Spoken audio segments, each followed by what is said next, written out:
Punjabi radio US ਸੁਣ ਰਹੇ ਸਾਰੇ ਸਰੋਤਿਆਂ ਨੂੰ ਬਲਵਿੰਦਰ ਕੌਰ ਵੱਲੋਂ ਪਿਆਰ ਭਰੀ ਸਤਿ ਸ਼੍ਰੀ ਅਕਾਲ। ਪ੍ਰੋਗਰਾਮ ਖਬਰ ਤੇ ਨਜ਼ਰ ਵਿੱਚ ਹੋਣਗੇ ਸਾਡੇ ਨਾਲ ਬਲਤੇਜ ਪੰਨੂ ਜੀ ਦੱਸਣਗੇ ਭਾਰਤ ਵਿੱਚ ਪੰਜਾਬ ਦੇ ਵਿੱਚ ਕੀ ਕੁਛ ਹੋ ਰਿਹਾ ਹੈ, ਕੀ ਘਟਨਾਵਾਂ ਹੋ ਰਹੀਆਂ ਨੇ, ਉਹਨਾਂ ਤੇ ਨਜ਼ਰ ਮਾਰਾਂਗੇ। ਖਬਰਾਂ ਤੋਂ ਪਹਿਲਾਂ ਧੰਨਵਾਦ ਸਾਡੇ ਸਪਾਂਸਰ ਦਾ ਜਿਨ੍ਹਾਂ ਨੇ ਇਸ ਪ੍ਰੋਗਰਾਮ ਨੂੰ ਸਪਾਂਸਰ ਕੀਤਾ। ਸਭ ਤੱਕ ਪਹੁੰਚਾਇਆ ਗੁਰਦੀਪ ਸਿੰਘ ਬਿਰਦੀ ਕਲੋਵਸ, ਸਤਨਾਮ ਸਿੰਘ ਸ਼ੇਰਗਿੱਲ ਸਰਮਾ, ਖਾਲਸਾ ਇੰਸ਼ੋਰੈਂਸ ਏਜੰਸੀ ਸੈਨੋਜੇ 4082272250 ਹਰ ਇੱਕ ਤਰ੍ਹਾਂ ਦੀ ਇੰਸ਼ੋਰੈਂਸ ਕਰਵਾ ਸਕਦੇ ਹੋ। ਜਰਨੈਲ ਸਿੰਘ ਲੈਨਵਰਡ, ਜਗਤਾਰ ਸਿੰਘ ਅਨੰਦਪੁਰੀ ਫਰੀਮੌਂਟ, ਮਨਜੀਤ ਸਿੰਘ ਦੀਵਾਨਾ ਫਰਜ਼ਨੋ। ਬਹੁਤ ਬਹੁਤ ਧੰਨਵਾਦ ਕਰਦੇ ਹਾਂ। ਪ੍ਰੋਗਰਾਮਾਂ ਨੂੰ ਸਪਾਂਸਰ ਕਰਦੇ ਹੋ, ਸਭ ਤੱਕ ਪਹੁੰਚਾਉਂਦੇ ਹੋ, ਸਾਡੇ ਨਾਲ ਜੁੜ ਚੁੱਕੇ ਨੇ। ਬਲਤੇਜ ਪੰਨੂ ਸਤਿ ਸ਼੍ਰੀ ਅਕਾਲ, ਸਵਾਗਤ ਹੈ ਜੀ। ਸਤਿ ਸ਼੍ਰੀ ਅਕਾਲ ਜੀ, ਧੰਨਵਾਦ ਜੀ, ਬਹੁਤ ਮਿਹਰਬਾਨੀ। ਹਾਂ, ਅਤੇ ਗੱਲ ਕਰਦੇ ਹਾਂ ਭਾਰਤ ਦੀ ਸੈਂਟਰ ਸਰਕਾਰ ਦੀ, ਅਤੇ ਉਸਨੇ 15,000 ਕਰੋੜ ਦਾ ਇੱਕ ਪੈਕੇਜ ਦਿੱਤਾ ਆ ਜੋ ਸਿਹਤ ਸੇਵਾਵਾਂ ਲਈ ਵਰਤਿਆ ਜਾਊਗਾ। ਬਿਲਕੁਲ ਜੀ, ਐਕਚੁਅਲੀ ਫੰਡਸ ਇਕੱਠੇ ਤਾਂ ਹੋ ਰਹੇ ਆ ਕਾਫੀ, ਪਰ ਅੱਗੇ ਦੇਣ ਦੀ ਜਿਹੜੀ ਗੱਲ ਸੀਗੀ ਉਹਦੇ 'ਚ ਹੱਥ ਘੁੱਟਿਆ ਅਜੇ ਜਾ ਰਿਹਾ ਸੀਗਾ। ਪਰ ਹੁਣ ਇਹ ਜਿਹੜਾ ਜੀ ਇਹ ਦੱਸਿਆ ਗਿਆ ਕਿ ਜਿਹੜੀ ਸੈਂਟਰ ਦੀ ਸਰਕਾਰ 15,000 ਕਰੋੜ ਰੁਪਈਏ ਦਾ ਵਿਸ਼ੇਸ਼ ਪੈਕੇਜ ਜਿਹੜਾ ਜੀ ਉਹਦੀ ਇਹ ਬਿਨਾਂ ਕਿਸੇ ਜਿਹੜਾ ਜੀ ਵਿਤਕਰੇ ਤੋਂ ਦਿੱਤਾ ਜਾਵੇ ਸਾਰੇ ਸੂਬਿਆਂ ਨੂੰ, ਤਾਂ ਬਿਨਾਂ ਕਿਸੇ ਸ਼ੱਕ ਦੇ ਇੱਕ ਵੱਡੀ ਮਦਦ ਜਿਹੜੀ ਉਹ ਹੋ ਸਕਦੀ ਹੈ। ਔਰ ਸਿਹਤ ਸੇਵਾਵਾਂ ਜਿਹੜੀਆਂ ਹਾਲਾਤ ਪਰ ਉਹ ਨੇ ਨਾ ਜੀ ਕਿ ਇੰਨੇ ਮੁਸ਼ਕਿਲ ਦੇ ਵਿੱਚ ਹੁਣ ਇਸ ਪਾਸੇ ਵੱਲ ਨੂੰ ਚਲੋ ਸੋਚਿਆ ਤਾਂ ਜਾਣ ਲੱਗਿਆ। ਸ਼ਾਇਦ ਲੋਕ ਵੀ ਇਸ ਪਾਸੇ ਵੱਲ ਨੂੰ ਕਿਤੇ ਸੋਚਣ ਲੱਗ ਜਾਣ ਇਲੈਕਸ਼ਨਾਂ ਦੇ ਸਮੇਂ ਦੇ ਉੱਤੇ ਕਿ ਸਾਡੀਆਂ ਸਿਹਤ ਸੇਵਾਵਾਂ ਦਾ ਕੀ ਹਾਲ ਹੈ, ਸਾਡੇ ਐਜੂਕੇਸ਼ਨ ਦਾ ਜਿਹੜਾ ਜੀ ਉਹ ਕੀ ਹਾਲ ਹੈ। ਇਹਦੇ 'ਚ ਸੂਬਾ ਸਰਕਾਰਾਂ ਇਸ ਫੰਡ ਦੀ ਵਰਤੋਂ ਜਿਹੜਾ ਜੀ N95 mask, ventilator, PPE, ambulance ਤੇ ਦਵਾਈਆਂ ਖਰੀਦਣ ਤੋਂ ਲੈ ਕੇ ਹਸਪੀਟਲਾਂ ਦੀ ਟੈਸਟਿੰਗ ਲੈਬ ਦੇ ਨਾਲ ਨਾਲ ਸਿਹਤ ਸੇਵਾਵਾਂ ਦੇ ਸੁਧਾਰ ਦੇ ਵਾਸਤੇ ਵਰਤ ਸਕਦੀਆਂ ਜੀ। ਸਿਹਤ ਮੰਤਰਾਲੇ ਨੇ ਜਿਹੜੀ ਇਹਦੀ ਇਹ ਗੱਲ ਕਹੀ ਹੈ ਕਿ ਕੋਰੋਨਾ ਵਾਇਰਸ ਦੇ ਖਤਰੇ ਦੇ ਨਾਲ ਨਿਪਟਣ ਦੇ ਵਾਸਤੇ ਸੂਬਿਆਂ ਨੂੰ ਦਿੱਤਾ ਜਾਣ ਵਾਲਾ 100% ਕੇਂਦਰੀ ਸਹਾਇਤਾ ਦਾ ਇਹ ਪੈਕੇਜ ਹੈ। ਮਤਲਬ ਕਿ ਦੂਜੀਆਂ ਯੋਜਨਾਵਾਂ ਦੇ ਵਾਂਗੂ ਇਸ ਫੰਡ ਦੀ ਵਰਤੋਂ ਲਈ ਸੂਬਿਆਂ ਨੂੰ ਆਪਣੇ ਵੱਲੋਂ ਕੋਈ ਪੈਸਾ ਨਹੀਂ ਦੇਣਾ ਪਊਗਾ। ਮੋਸਟਲੀ ਇਹ ਹੁੰਦਾ ਜੀ ਕਿ ਕਿਸੇ 'ਚ 60% ਸੈਂਟਰ ਦੀ ਸਰਕਾਰ ਪਾਉਂਦੀ ਆ, 40% ਸੂਬੇ ਨੂੰ ਪਾਉਣਾ ਪੈਂਦਾ, ਕੋਈ 40 ਉਹ ਪਾਉਂਦੀ, 60 ਪਾਉਣਾ ਪੈਂਦਾ। ਉਹਦੇ ਕਰਕੇ ਹੁੰਦਾ ਕੀ ਆ ਜੀ, ਜਿਹੜੇ ਨੰਗ ਸੂਬੇ ਨੇ ਜਿਨ੍ਹਾਂ 'ਚ ਪੰਜਾਬ ਵੀ ਇੱਕ ਸ਼ਾਮਿਲ ਹੈ, ਉਹਨਾਂ ਕੋਲ ਹੁੰਦੇ ਹੀ ਨਹੀਂ ਗੇ ਫੰਡ ਜਿਹੜੇ ਜੀ ਉਹ ਪਾਉਣ ਦੇ ਵਾਸਤੇ, ਤੇ ਫਿਰ ਇਹ ਅਣਵਰਤੇ ਫੰਡ ਹੋ ਜਾਂਦੇ ਆ। ਤੇ ਅਣਵਰਤੇ ਫੰਡ ਜਿਹੜੇ ਆ ਉਹ ਸਰਟਨ ਟਾਈਮ ਤੋਂ ਬਾਅਦ ਵਾਪਸ ਚਲੇ ਜਾਂਦੇ ਆ, ਜਿੱਥੋਂ ਇਹ ਅਸਲ ਦੇ ਵਿੱਚ ਜਿਹੜਾ ਜੀ ਉਹ ਇਹਨਾਂ ਦਾ ਸੂਬਿਆਂ ਦਾ ਬੇੜਾ ਗਰਕਿਆ। ਜਿਨ੍ਹਾਂ ਦੇ ਕੋਲੇ ਜਿੰਨੇ ਇੱਕ ਪੈਸੇ ਨੂੰ ਤਨਖਾਹਾਂ 'ਚ ਪੂਰੇ ਹੋ ਜਾਂਦੇ ਆ, ਉਹਨਾਂ 'ਚ ਪੰਜਾਬ ਜਿਹੜਾ ਜੀ ਉਹ ਸ਼ਾਮਿਲ ਹੈ। ਪਰ ਇਹਦੇ ਵਿੱਚ ਕੋਈ ਪੈਸਾ ਕਿਸੇ ਸੂਬੇ ਨੂੰ ਜਿਹੜਾ ਜੀ ਉਹ ਨਹੀਂ ਪਾਉਣਾ ਪਊਗਾ। ਇਹਦੀ ਇੱਕ ਚੰਗੀ ਜਿਹੜੀ ਉਹ ਚੀਜ਼ ਹੈ। ਸੂਬਾ ਆਪਣੇ ਹਿੱਸੇ ਦਾ ਧਨ ਦੇਣ ਤੋਂ ਬਾਅਦ ਕੇਂਦਰੀ ਫੰਡ ਦੀ ਵਰਤੋਂ ਕਰ ਜਿਹੜਾ ਜੀ ਹੋ ਸਕਦੇ ਆ। ਇਹ ਵੀ ਕਿਹਾ ਗਿਆ ਕਿ ਸਾਰੇ ਸੂਬਿਆਂ ਨੂੰ ਇਸ ਪੈਕੇਜ ਦੇ ਬਾਰੇ ਦੱਸ ਦਿੱਤਾ ਗਿਆ ਔਰ ਕੋਰੋਨਾ ਦੇ ਨਾਲ ਨਿਪਟਣ ਦੇ ਵਾਸਤੇ ਉਹਨਾਂ ਨੂੰ ਆਪੋ ਆਪਣੀਆਂ ਜ਼ਰੂਰਤਾਂ ਦੱਸਣ ਦੇ ਵਾਸਤੇ ਕਿਹਾ ਗਿਆ। ਔਰ ਕੋਰੋਨਾ ਦੀਆਂ ਤਿਆਰੀਆਂ 'ਚ ਮਦਦ ਲਈ ਕੇਂਦਰ ਦੇ ਵੱਲੋਂ ਮਾਹਿਰਾਂ ਦੀਆਂ 10 ਟੀਮਾਂ 9 ਸੂਬਿਆਂ 'ਚ ਭੇਜੀਆਂ ਗਈਆਂ ਨੇ। ਇਸ ਪੈਕੇਜ ਦੇ ਵਿੱਚੋਂ ਲਗਭਗ ਅੱਧੇ 7774 ਕਰੋੜ ਰੁਪਈਏ ਦੀ ਵਰਤੋਂ ਸੂਬਾ ਸਰਕਾਰਾਂ ਤੁਰੰਤ ਕੋਰੋਨਾ ਨਾਲ ਲੜਨ ਲਈ ਐਮਰਜੈਂਸੀ ਸੇਵਾਵਾਂ ਦੇ ਉੱਤੇ ਵੀ ਕਰ ਸਕਦੀਆਂ ਨੇ। ਬਾਕੀ ਜਿਹੜਾ ਪੈਸਾ ਉਹ 1 ਤੋਂ 4 ਸਾਲ 'ਚ ਕੀਤੀ ਜਿਹੜਾ ਜੀ ਉਹ ਖਰਚਿਆ ਜਾ ਸਕਦਾ ਹੈ। ਦੇਖੋ, 2-3 ਚੀਜ਼ਾਂ ਇਹਦੇ ਵਿੱਚ ਜਿਹੜੀਆਂ ਉਹ ਅਹਿਮ ਨੇ। ਇੱਕ ਤਾਂ ਜਿਹੜੀਆਂ ਇੱਥੇ ਯੋਜਨਾਵਾਂ ਨੇ ਉਹ ਇੰਪਲੀਮੈਂਟ ਕਿਵੇਂ ਹੁੰਦੀਆਂ ਨੇ, ਔਰ ਦੂਸਰਾ ਇਹ ਨਿਰਭਰ ਕਰਦਾ ਜੀ ਇਮਾਨਦਾਰੀ ਦੇ ਵਿੱਚ, ਜਿਹੜੇ ਸੂਬੇ ਨੇ ਉਹਨਾਂ ਦੀ ਇਮਾਨਦਾਰੀ ਦੇ ਉੱਤੇ। ਜਿੱਥੇ ਸਿਆਸਤਦਾਨਾਂ ਨੇ ਮੂੰਹ ਜਿਹੜੇ ਜੀ ਉਹ ਟੱਡੇ ਹੋਏ ਹੋਣ ਵੀ ਸਾਨੂੰ ਪੈਸੇ ਬਚਦੇ ਕਿੱਥੋਂ ਆ, ਜੇ ਸਿਵਿਆਂ ਤੋਂ ਬਚਦੇ ਆ ਤੇ ਸਿਵਿਆਂ ਤੋਂ ਵੀ ਜਿਹੜੇ ਜੀ ਉਹ ਬਚਾ ਲਏ ਜਾਂਦੇ ਆ। ਜੇ ਇਹ ਫੰਡਸ ਖਰਚ ਹੁੰਦਾ 15,000 ਕਰੋੜ ਰੁਪਈਆ ਬਹੁਤ ਵੱਡਾ ਅਮਾਊਂਟ ਹੈ। ਜੇ ਤੁਸੀਂ ਸਾਰੇ ਦੇ ਸੂਬਿਆਂ ਦੀ ਆਪਾਂ ਗੱਲ ਕਰੀਏ, ਜੇ ਪਾਰਸ਼ਲਿਟੀ ਵੀ ਹੁੰਦੀ ਹੈ ਤੇ 500 ਕਰੋੜ ਰੁਪਈਆ ਜਾਂ ਉਹਦੇ ਨੇੜੇ ਤੇੜੇ ਵਾਲਾ ਜਿਹੜਾ ਜੀ ਉਹ ਮਿਲ ਸਕਦਾ ਹਰੇਕ ਸੂਬੇ ਨੂੰ, ਲਗਭਗ ਜਿਹੜਾ ਜੀ ਉਹਦੇ ਨੇੜੇ ਤੇੜੇ ਵਾਲਾ। ਔਰ ਜੇ ਉਹਨੂੰ ਐਮਰਜੈਂਸੀ ਦੇ ਵਾਸਤੇ ਜਾਂ ਜਿਹੜੀਆਂ ਚੀਜ਼ਾਂ ਦੇ ਉੱਤੇ ਸੈਂਟਰ ਦੀ ਸਰਕਾਰ ਨੇ ਲਾਉਣ ਨੂੰ ਕਿਹਾ ਉਹ ਲੱਗਦਾ, ਤਾਂ ਬਿਨਾਂ ਕਿਸੇ ਸ਼ੱਕ ਦੇ ਜਿਹੜੀਆਂ ਸਿਹਤ ਸੇਵਾਵਾਂ ਨੇ ਕਿਸੇ ਵੀ ਸੂਬੇ ਦੀਆਂ, ਪੰਜਾਬ ਵਰਗੇ ਛੋਟੇ ਸੂਬੇ ਦੀਆਂ, ਉਹ ਸੁਧਾਰ ਵੱਲ ਨੂੰ ਤੁਰ ਸਕਦੀਆਂ ਨੇ ਕਮ ਸੇ ਕਮ। ਪਰ ਸਵਾਲ ਸਭ ਤੋਂ ਵੱਡਾ ਇਹੀ ਹੈ ਕਿ ਸੁਧਾਰ ਵੱਲ ਨੂੰ ਇਹ ਸੂਬੇ ਮੌਜੂਦਾ ਸਥਿਤੀ ਨੂੰ ਦੇਖਦਿਆਂ ਹੋਇਆ ਤੁਰਨਗੇ, ਇਹ ਸਭ ਤੋਂ ਵੱਡਾ ਸਵਾਲ। ਜੀ ਜੀ, ਬਿਲਕੁਲ ਸੋਚਣਾ ਪਊਗਾ ਇਹਨਾਂ ਨੂੰ। ਤਾਂ ਅੱਗੇ ਪੰਜਾਬ ਮੰਤਰੀ ਮੰਡਲ ਦੀ ਮੀਟਿੰਗ ਹੀ ਦੱਸੂਗੀ ਕਿ ਕਰਫਿਊ ਦੇ ਵਿੱਚ ਕਿੰਨਾ ਕੁ ਵਾਧਾ ਹੋਊਗਾ, ਤਾਂ ਉਸੇ ਦੇ ਨਾਲ 3 ਹੋਰ ਮੌਤਾਂ ਵੀ ਹੋਈਆਂ।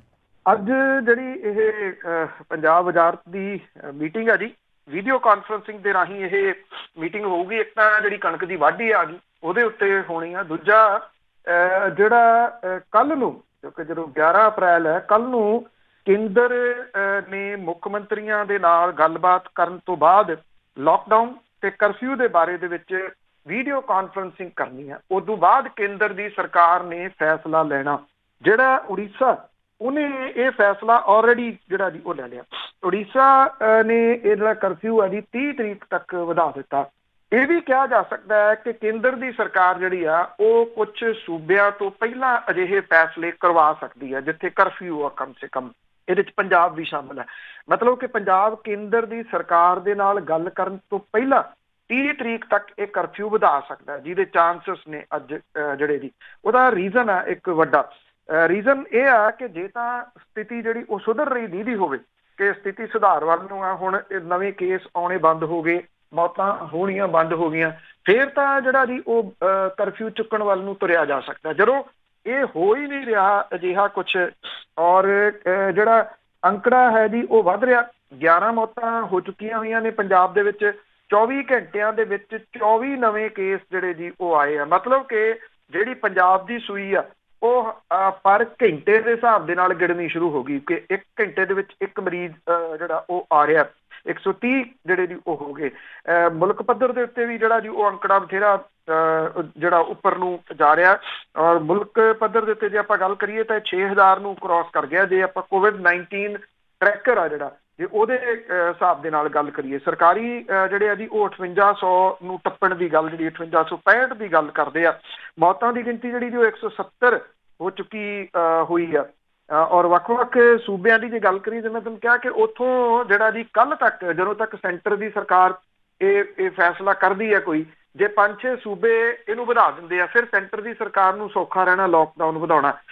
ਲੋਕਡਾਊਨ ਬੰਦ ਹੋਣ ਦੇ ਜਾਂ ਘਟਣ ਦੇ ਚਾਂਸਸ ਬਹੁਤ ਘੱਟ ਨੇ। ਹਾਂ, ਇੰਨਾ ਆ ਕਿ ਇਹਦੇ ਵਿੱਚ ਕੁਝ ਛੋਟਾਂ ਜਿਹੜੀਆਂ ਜੀ ਉਹ ਦਿੱਤੀਆਂ ਜਾ ਸਕਦੀਆਂ ਨੇ। ਉਹ ਛੋਟਾਂ ਕਿਹੋ ਜਿਹੀਆਂ ਹੋਣਗੀਆਂ ਇਹ ਅਜੇ ਇੰਤਜ਼ਾਰ ਹੀ ਕਰਨਾ ਪਊਗਾ ਜੀ, ਅਟਕਲਾਂ ਲਾਉਣ ਦੀ ਜਗ੍ਹਾ ਦੇ ਉੱਤੇ ਸੈਂਟਰ ਦੀ ਸਰਕਾਰ ਤੋਂ, ਕਿ ਕੱਲ ਨੂੰ ਉਹ ਕੀ ਕੁਝ ਜਿਹੜਾ ਜੀ ਕਰਦੀ ਹੈ। ਤੇ ਅੱਜ ਜਿਹੜੀ ਮੀਟਿੰਗ ਹੈ ਪੰਜਾਬ ਵਜ਼ਾਰਤ ਦੀ, ਉਹਦੇ ਫੈਸਲਿਆਂ ਦੇ ਉੱਤੇ ਵੀ ਜਿਹੜੀ ਜੀ ਉਹ ਨਿਗਾਹ ਰਹੂਗੀ ਕਿ ਕੀ ਇੱਥੇ ਫੈਸਲੇ ਕੀਤੇ ਜਾਂਦੇ। ਹਾਂ, ਪੰਜਾਬ ਦੇ ਵਿੱਚ ਕੱਲ ਤੋਂ ਅੱਜ ਤੋਂ ਜਿਹੜਾ ਜੀ ਇਹ ਸ਼ੁਰੂ ਹੋ ਗਿਆ, ਕੋਈ ਵਿਅਕਤੀ ਬਿਨਾਂ ਮੂੰਹ ਢਕੇ ਤੋਂ ਬਾਹਰ ਨਹੀਂ ਨਿਕਲ ਸਕਦਾ, ਜਿਵੇਂ ਚੰਡੀਗੜ੍ਹ ਨੇ ਕੀਤਾ ਪਹਿਲਾਂ, ਔਰ ਕੁਝ ਸੂਬਿਆਂ ਨੇ ਹੋਰ ਜਿਹੜਾ ਜੀ ਉਹ ਕੀਤਾ, ਤੇ ਪੰਜਾਬ ਨੇ ਵੀ ਇਹ ਕਰ ਦਿੱਤਾ ਜੀ। ਮਾਸਕ ਪਾ ਕੇ ਜਾਂ ਕੱਪੜੇ ਦੇ ਨਾਲ ਮੂੰਹ ਢੱਕ ਕੇ ਹੀ ਬਾਹਰ ਜਾਇਆ ਜਾ ਸਕਦਾ, ਉਹ ਵੀ ਜੇ ਤੁਸੀਂ ਕਿਸੇ ਐਮਰਜੈਂਸੀ ਦੇ ਸਮੇਂ ਦੇ ਉੱਤੇ ਜਾ ਰਹੇ ਹੋ। ਉਂਝ ਤਾਂ ਕਰਫਿਊ ਜਿਹੜਾ ਉਹ ਲੱਗਿਆ ਹੋਇਆ। ਤੇ ਅੱਗੇ ਗੱਲ ਕਰਦੇ ਆ, ਕਰੋਨਾ ਦੇ ਨਾਲ ਜਿਹੜੇ ਮਰਨ ਵਾਲੇ ਆ ਲੋਕਾਂ ਨੂੰ ਥੋੜ੍ਹੀ ਇਨਫੋਰਮੇਸ਼ਨ ਘੱਟ ਆ ਅਤੇ ਉਹਨਾਂ ਦੇ ਅੰਤਮ ਸੰਸਕਾਰ ਦੀ ਪ੍ਰੋਬਲਮ ਆ ਰਹੀ ਹੈ। ਅਤੇ ਇਸ ਦੇ ਲਈ ਜਿਹੜੇ ਹੁਸ਼ਿਆਰਪੁਰ ਤੋਂ ਹੁਣ ਇੱਕ ਨਵਾਂ ਕੰਮ ਸ਼ੁਰੂ ਕੀਤਾ ਗਿਆ ਕਿ ਉਹ ਅੰਗੀਠੇ ਵੱਖਰੇ ਤਿਆਰ ਕੀਤੇ ਜਾ ਰਹੇ ਆ। ਦੇਖੋ ਜੀ, ਇਹ ਦੇਖੋ ਕੁਛ ਨਾ ਕੁਛ ਤਾਂ ਕਿਤੇ ਨਾ ਕਿਤੇ ਤਾਂ ਇਹ ਕਰਨਾ ਹੀ ਪੈਣਾ। ਇਹ ਸਮਾਜ ਸੇਵੀ ਨੇ ਕੁਛ ਜਿਹੜੇ ਮੂਹਰੇ ਆਏ ਨੇ। ਕੱਲ ਜਿਹੜਾ ਚਤਾਮਲੀ ਦੇ ਵਿੱਚ ਡੈਥ ਹੋਈ ਆ ਰੋਪੜ ਡਿਸਟ੍ਰਿਕਟ ਦੇ ਵਿੱਚ, ਉਹਦੇ ਅੰਤਮ ਸੰਸਕਾਰ ਦੇ ਉੱਤੇ 2 ਮੰਤਰੀ ਵੀ ਗਏ ਆ, ਦੂਰ ਖੜੇ ਰਹੇ, ਪਰ ਫਿਰ ਵੀ ਉਹਨਾਂ ਦੇ ਜਾਣ ਦੇ ਨਾਲ ਇਹ ਥੋੜਾ ਮੈਸੇਜ ਜਿਹੜਾ ਜੀ ਉਹ ਜਾਊਗਾ। ਜਲੰਧਰ ਦੇ ਵਿੱਚ ਕੱਲ ਫਿਰ ਸਥਿਤੀ ਜਿਹੜੀ ਜੀ ਉਹ ਗੰਭੀਰ ਬਣ ਗਈ, ਜਦੋਂ ਉੱਥੇ ਜਿਹੜਾ ਇੱਕ ਕਾਂਗਰਸੀ ਆਗੂ ਸੀ ਜਿਹਦੀ ਡੈਥ ਹੋ ਗਈ ਜੀ ਕਰੋਨਾ ਵਾਇਰਸ ਦੇ ਨਾਲ। ਉਹਦਾ ਅੰਤਮ ਸੰਸਕਾਰ ਜਿਹੜਾ ਹਰਨਾਮਦਾਸਪੁਰਾ ਪੈਂਦਾ ਏਰੀਆ, ਉੱਥੇ ਲਿਜਾਣ ਦੇ ਵਾਸਤੇ ਲੋਕ ਘਰਾਂ ਚੋਂ ਬਾਹਰ ਨਿਕਲ ਆਏ ਤੇ ਉਹਨਾਂ ਨੇ ਇਸ ਜਿਹੜਾ ਸ਼ਮਸ਼ਾਨ ਘਾਟ ਸੀ ਉਹਨੂੰ ਜਾਂਦੇ ਰਾਹ ਉਹਨਾਂ ਨੂੰ ਰੱਸੀਆਂ ਲਾ ਕੇ ਬੰਦ ਕਰ ਦਿੱਤਾ। ਪੁਲਿਸ ਪਹੁੰਚੀ ਔਰ ਪੁਲਿਸ ਨੇ ਜਿਹੜਾ ਸੀ 60 ਜਾਣਿਆਂ ਦੇ ਉੱਤੇ ਮਾਮਲਾ ਦਰਜ ਕਰ ਲਿਆ। ਲੋਕ ਕਹਿੰਦੇ ਕਿ ਇਹਦਾ ਅੰਤਮ ਸੰਸਕਾਰ ਖੇਤਾਂ ਦੇ ਵਿੱਚ ਕਰਵਾਇਆ ਜਾਵੇ, ਅਸੀਂ ਇੱਥੇ ਸ਼ਮਸ਼ਾਨ ਘਾਟ ਦੇ ਵਿੱਚ ਸੰਸਕਾਰ ਕਰਨ ਨਹੀਂ ਦੇਣਾ। ਪੁਲਿਸ ਜਿਹੜੀ ਸੀ ਉਹਨੇ ਸਹੀ ਸਮੇਂ ਦੇ ਉੱਤੇ ਪਹੁੰਚ ਕੇ ਉੱਥੇ ਇਹ ਸਥਿਤੀ ਜਿਹੜੀ ਉਹ ਸੰਭਾਲ ਲਈ। ਸਵਾਲ ਇਹ ਆ ਕਿ 60 ਲੋਕਾਂ ਦੇ ਉੱਤੇ ਇੱਥੇ ਮਾਮਲਾ ਦਰਜ ਹੋ ਗਿਆ। ਜੇ ਇਹ ਪਹਿਲੇ ਦਿਨ ਤੋਂ ਰੋਕਿਆ ਜਾਂਦਾ, ਜਦੋਂ ਵੇਰਕਾ ਤੋਂ ਇਹ ਕੰਮ ਸਟਾਰਟ ਹੋਇਆ ਸੀ, ਤੇ ਸ਼ਾਇਦ ਇੱਥੋਂ ਤੱਕ ਕਹਾਣੀ ਨਾ ਆਉਂਦੀ। ਜੇ ਉਸ ਦਿਨ ਭਾਈ ਨਿਰਮਲ ਸਿੰਘ ਹੋਰਾਂ ਦੇ ਅੰਤਮ ਸੰਸਕਾਰ ਦੇ ਮੌਕੇ ਦੇ ਉੱਤੇ ਸਾਡੇ ਧਾਰਮਿਕ ਆਗੂ ਚਾਹੇ ਮਾਸਕ ਪਾ ਕੇ ਚਾਹੇ ਜਿਵੇਂ ਮਰਜ਼ੀ ਉੱਥੇ ਨਿਕਲ ਆਉਂਦੇ ਬਾਹਰ, ਤੇ ਲੋਕਾਂ ਨੂੰ ਇੱਕ ਮੈਸੇਜ ਜਾ ਸਕਦਾ ਸੀਗਾ ਜੀ। ਅਜੇ ਤੱਕ ਉਹਨਾਂ ਨੇ ਮੂੰਹ ਤੇ ਮਾਸਕ ਪੱਕੇ ਪਾਏ ਹੋਏ ਆ, ਭਾਵ ਕਿ ਉਹ ਬੋਲਣ ਤੋਂ ਵੀ ਗਏ। ਉਹ ਕੁਝ ਵੀ ਜਿਹੜੀ ਜੀ ਉਹ ਗੱਲ ਨਹੀਂ ਕਰ ਰਹੇ। ਹੁਸ਼ਿਆਰਪੁਰ ਤੋਂ ਇਹ ਹੁਣ ਸ਼ੁਰੂ ਕੀਤਾ ਜੀ ਕਿ ਸ਼ਮਸ਼ਾਨ ਘਾਟ ਦੇ ਵਿੱਚ ਕਰੋਨਾ ਵਾਇਰਸ ਦੇ ਨਾਲ ਮਰਨ ਵਾਲਿਆਂ ਦੇ ਵਾਸਤੇ ਵੱਖਰੇ 4 ਨਵੇਂ ਅੰਗੀਠੇ ਜਿਹੜੇ ਆ ਉਹ ਤਿਆਰ ਕੀਤੇ ਗਏ ਆ। ਉੱਥੋਂ ਦੇ ਜਿਹੜੇ ਪ੍ਰਬੰਧਕ ਨੇ ਮਾਸਟਰ ਵਿਜੇ ਕੁਮਾਰ ਨੇ ਜੀ, ਉਹ ਇਹ ਕਹਿੰਦੇ ਨੇ ਕਿ ਭਾਈ ਨਿਰਮਲ ਸਿੰਘ ਹੋਰਾਂ ਦੀ ਮ੍ਰਿਤਕ ਦੇਹ ਦੀ ਜਿਹੜੀ ਬੇਅਦਬੀ ਹੋਈ ਆ ਉਦੋਂ ਤੋਂ ਉਹਨਾਂ ਨੂੰ ਜਿਹੜੀ ਜੀ ਉਹਨਾਂ ਦੇ ਮਨ ਨੂੰ ਠੇਸ ਲੱਗੀ ਆ, ਔਰ ਉਹਨਾਂ ਨੇ ਇਹ ਉਸ ਦਿਨ ਤੋਂ ਠਾਣ ਲਿਆ ਸੀਗਾ ਕਿ ਇੱਥੇ ਹੁਸ਼ਿਆਰਪੁਰ ਦੇ ਵਿੱਚ ਜਿਹੜਾ ਜੀ ਇਹ ਵੱਖਰੇ ਅੰਗੀਠੇ ਜਿਹੜੇ ਨੇ ਉਹ ਤਿਆਰ ਕੀਤੇ ਜਾਣਗੇ। ਔਰ ਉਹਨਾਂ ਨੇ ਇਹ ਵੀ ਗੱਲ ਕਹੀ ਹੈ ਕਿ ਇੱਥੇ ਜਿਹੜੇ ਲੋਕ ਜੇ ਕਿਸੇ ਨੂੰ ਕੋਈ ਹਾਦਸਾ ਵਾਪਰਦਾ ਤਾਂ ਉਹ ਇਹਨਾਂ ਨਵੇਂ ਅੰਗੀਠਿਆਂ ਦੇ ਵਿੱਚ ਇਹਦਾ ਅੰਤਮ ਸੰਸਕਾਰ ਕਰਾਉਣਗੇ। ਮੋਗਾ ਸ਼ਹਿਰ ਦੇ ਵਿੱਚ ਵੀ ਸ਼ਮਸ਼ਾਨ ਘਾਟ ਦੇ ਵਿੱਚ ਸੰਸਕਾਰ ਦੇ ਵਾਸਤੇ 13 ਅੰਗੀਠੇ ਨੇ। ਇਹ ਤੋਂ ਇਲਾਵਾ 2 ਗੈਸ ਆਧਾਰਿਤ ਨੇ ਜਿਹੜੇ ਸ਼ੁਰੂ ਤੋਂ ਬੰਦ ਪਏ ਸੀਗੇ, ਹੁਣ ਉਹ ਸ਼ੁਰੂ ਕੀਤੇ ਗਏ ਆ ਜੀ। ਔਰ ਗੈਸ ਆਧਾਰਿਤ ਜਿਹੜੇ ਇਹ ਅੰਗੀਠੇ ਨੇ ਇਹਨਾਂ ਨੂੰ ਮੁੜ ਕੇ ਤਿਆਰ ਕੀਤਾ ਗਿਆ ਤਾਂ ਕਿ ਲੋੜ ਪੈਣ ਦੇ ਉੱਤੇ ਇਹਨਾਂ ਨੂੰ ਵਰਤਿਆ ਜਾ ਸਕੇ। ਮੋਹਾਲੀ ਦੇ ਸ਼ਮਸ਼ਾਨ ਘਾਟ ਦੇ ਵਿੱਚ ਹੁਣ ਤੱਕ ਕਰੋਨਾ ਵਾਇਰਸ ਨਾਲ ਮਰਨ ਵਾਲੇ ਇੱਕ ਵਿਅਕਤੀ ਦਾ ਅੰਤਮ ਸੰਸਕਾਰ ਜਿਹੜਾ ਜੀ ਉਹ ਹੋਇਆ। ਇੱਥੇ ਵੀ ਇਲੈਕਟ੍ਰਿਕ ਜਿਹੜੀ ਭੱਠੀ ਆ ਉਹਨੂੰ ਤਿਆਰ ਰੱਖਿਆ ਗਿਆ ਹੈ ਕਿਉਂਕਿ ਲੱਕੜ ਦੇ ਜਿਹੜੇ ਅੰਗੀਠੇ ਨੇ ਉਹਦੇ ਵਿੱਚ ਇਹ ਕਿਹਾ ਜਾ ਰਿਹਾ ਕਿ ਲੋਕ ਉਹਦੇ ਤੋਂ ਇਤਰਾਜ਼ ਕਰਦੇ ਨੇ। ਨਵਾਂ ਸ਼ਹਿਰ ਦੇ ਬੰਗਾ ਰੋਡ ਦੇ ਵਿੱਚ ਜਿਹੜਾ ਸ਼ਮਸ਼ਾਨ ਘਾਟ ਹੈ ਉਹਦੇ ਵਿੱਚ 3 ਅੰਗੀਠੇ ਆ ਜੀ। ਇਹ ਕਿਹਾ ਜਾ ਰਿਹਾ ਕਿ ਇੱਥੇ ਵੀ ਨਵਾਂ ਅੰਗੀਠਾ ਬਣਾਇਆ ਜਾ ਸਕਦਾ। ਮਤਲਬ ਕਿ ਥਾਂ ਥਾਂ ਦੇ ਉੱਤੇ ਇਹ ਸਮਾਜਿਕ ਤੌਰ ਦੇ ਉੱਤੇ ਵਿਚਰਦੇ ਲੋਕ ਜਿਹੜੇ ਸਮਾਜਿਕ ਜਿਹੜੇ ਲੋਕਾਂ ਦੇ ਵਿੱਚ ਜਿਹੜੇ ਦੀ ਵਿਚਰਦੇ ਨੇ, ਸਮਾਜ ਸੇਵਕ ਨੇ, ਇਹ ਹੁਣ ਜਿਹੜਾ ਜੀ ਮੂਹਰੇ ਆਏ ਆ ਇਸ ਮਾਮਲੇ ਦੇ ਉੱਤੇ, ਜਿਹੜੀ ਕਿ ਇਸ ਪੱਖੋਂ ਥੋੜੀ ਜੀ ਤਸੱਲੀ ਵਾਲੀ ਗੱਲ ਹੈ ਜੀ ਕਿ ਇਹ ਲੋਕ ਹਮੇਸ਼ਾ ਬੋਲਦੇ ਨੇ।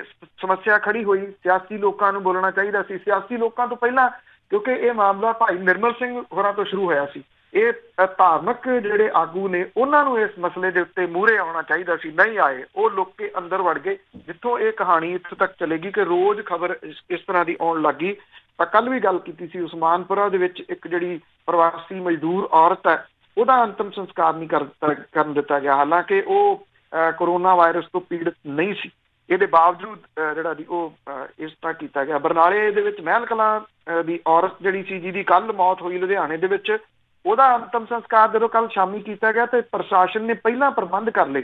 ਪੁਲਿਸ ਵਗੈਰਾ ਜਿਹੜੀ ਸੀ ਉਹ ਸ਼ਮਸ਼ਾਨ ਘਾਟ ਪਹਿਲਾਂ ਹੀ ਲੱਗ ਗਈ ਤੇ ਦਵਾ ਲਿਆ ਕੇ ਸਿੱਧਾ ਉੱਥੇ ਅੰਤਮ ਸੰਸਕਾਰ ਉਹਦਾ ਜਿਹੜਾ ਜੀ ਉਹ ਕਰ ਦਿੱਤਾ। ਭਾਵ ਕਿ ਪ੍ਰਸ਼ਾਸਨ ਦੇ ਵਿੱਚ ਵੀ ਕੁਝ ਚੁਸਤੀ ਜਿਹੜੀ ਉਹ ਵੇਖਣ ਨੂੰ ਮਿਲ ਰਹੀ ਹੈ, ਪਰ ਅਜੇ ਤੱਕ ਕੋਈ ਕਾਰਵਾਈ ਵੇਰਕਾ ਵਾਲਿਆਂ ਦੇ ਉੱਤੇ ਨਹੀਂ ਹੋਈ।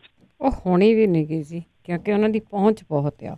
ਤੇ ਅੱਗੇ ਗੱਲ ਕਰਦੇ ਹੈਗੇ ਆ ਡੇਰਾ ਬਸੀ ਦਾ ਜਿਹੜਾ ਪਿੰਡ ਆ ਜਵਾਹਰਪੁਰ, ਉਹ ਹਾਟ ਸਪਾਟ ਬਣਿਆ ਕਰੋਨਾ ਲਈ। ਬਿਲਕੁਲ ਜੀ, ਐਕਚੁਅਲੀ ਇਹ ਗੜ ਬਣਦਾ ਜਾ ਰਿਹਾ ਜੀ। ਪਿੰਡ ਦੀ ਜਿਹੜੀ ਸਰਪੰਚ ਹੈ ਉਹਦੇ ਸਹੁਰੇ ਤੇ ਇੱਕ ਹੋਰ ਪੰਚ ਸਣੇ 8 ਨਵੇਂ ਮਰੀਜ਼ ਸਾਹਮਣੇ ਆਏ ਆ। ਪਿੰਡ ਦੇ ਵਿੱਚ ਜਿਹੜੇ ਮਰੀਜ਼ਾਂ ਦੀ ਗਿਣਤੀ 22 ਤੱਕ ਹੋ ਗਈ। ਮੋਹਾਲੀ ਡਿਸਟ੍ਰਿਕਟ ਦੇ ਵਿੱਚ ਜਿਹੜੀ ਮਰੀਜ਼ਾਂ ਦੀ ਗਿਣਤੀ ਉਹ 37 ਹੋ ਗਈ। ਪੋਜ਼ਿਟਿਵ ਆਉਣ ਵਾਲੇ ਸਾਰੇ ਮਰੀਜ਼ ਸਰਪੰਚ ਦਾ ਪਤੀ, ਉਹਦਾ ਜਿਹੜਾ ਛੋਟਾ ਭਰਾ, ਇਹ ਸਭ ਤੋਂ ਪਹਿਲਾਂ ਪੋਜ਼ਿਟਿਵ ਆਏ। ਪੰਚ ਜਿਹੜਾ ਜੀ ਉਹ ਵੀ ਆ ਗਏ। ਪੋਜ਼ਿਟਿਵ ਆਏ ਮਰੀਜ਼ਾਂ ਦੇ ਵਿੱਚ ਡੇਰਾਬੱਸੀ ਦਾ ਇੱਕ ਨੌਜਵਾਨ ਵੀ ਸ਼ਾਮਲ ਆ ਜਿਹੜਾ ਪਿੰਡ ਜਵਾਹਰਪੁਰ ਦੇ ਵਿੱਚ ਮਨਿਆਰੀ ਦੀ ਦੁਕਾਨ ਕਰਦਾ। ਉਹਨੇ ਸਿਹਤ ਵਿਭਾਗ ਦੀ ਚਿੰਤਾ ਜਿਹੜੀ ਜੀ ਵਧਾਤੀ ਆ ਕਿਉਂਕਿ ਇਸ ਤੋਂ ਪਹਿਲਾਂ ਸਾਰੇ ਮਰੀਜ਼ ਪਿੰਡ ਜਵਾਹਰਪੁਰ ਦੇ ਸੀਗੇ, ਪਰ ਹੁਣ ਡੇਰਾਬੱਸੀ ਦਾ ਵਸਨੀਕ ਸਾਹਮਣੇ ਆਉਣ ਦੇ ਨਾਲ ਸਿਹਤ ਵਿਭਾਗ ਨੂੰ ਡਰ ਇਹ ਪੈਦਾ ਹੋ ਗਿਆ ਵੀ ਇਹ ਚੇਨ ਡੇਰਾਬੱਸੀ ਤੱਕ ਨਾ ਪਹੁੰਚ ਗਈ ਹੋਵੇ।